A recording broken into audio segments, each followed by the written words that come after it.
Hi, everyone. I just wanted to hop on and give an update on what I've learned this last week in school.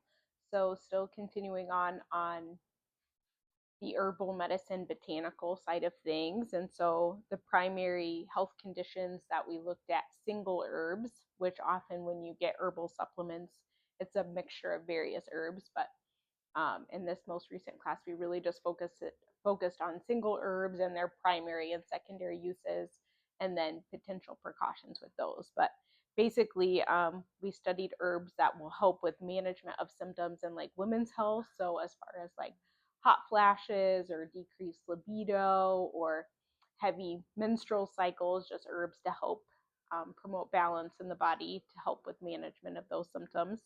Um, Herbs to take in regards to like if you get a cold or a flu, so to help either shorten the duration of illness, or to help with symptom management throughout that.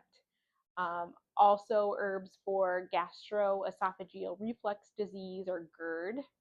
um, the simplest way to think about GERD is like heartburn. um, Irritable bowel syndrome, so meds to help with management of that. With irritable bowel syndrome, it can be constipation, diarrhea, or a mixture between both, and then also like bloating, nausea after meals, just kind of like imbalance in the gut. Um, Focused on herbs to help with symptoms in regards to arthritis, so inflammation in the joints.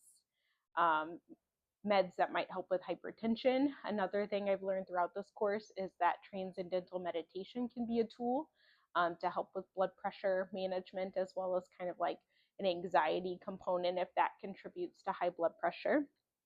Um, Also, meds for cardiovascular disease, so to minimize the deposits of plaque throughout the body. And then also herbs to help with management of diabetes, so helping achieve better glucose control.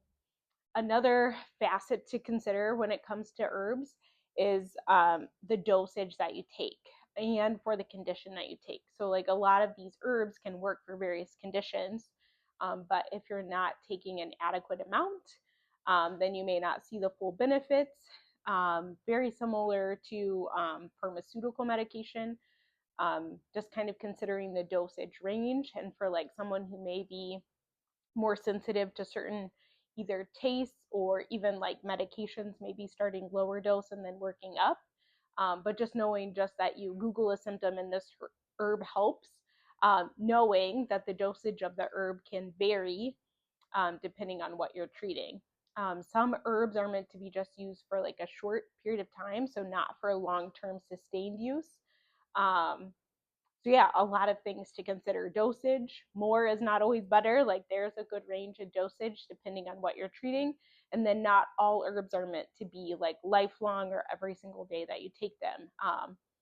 And so I have several that I rotate through just depending on how I'm feeling, but they're not herbs that I take on a daily basis. And then there are some herbs to take on a daily basis at a consistent dose. So just knowing that matters.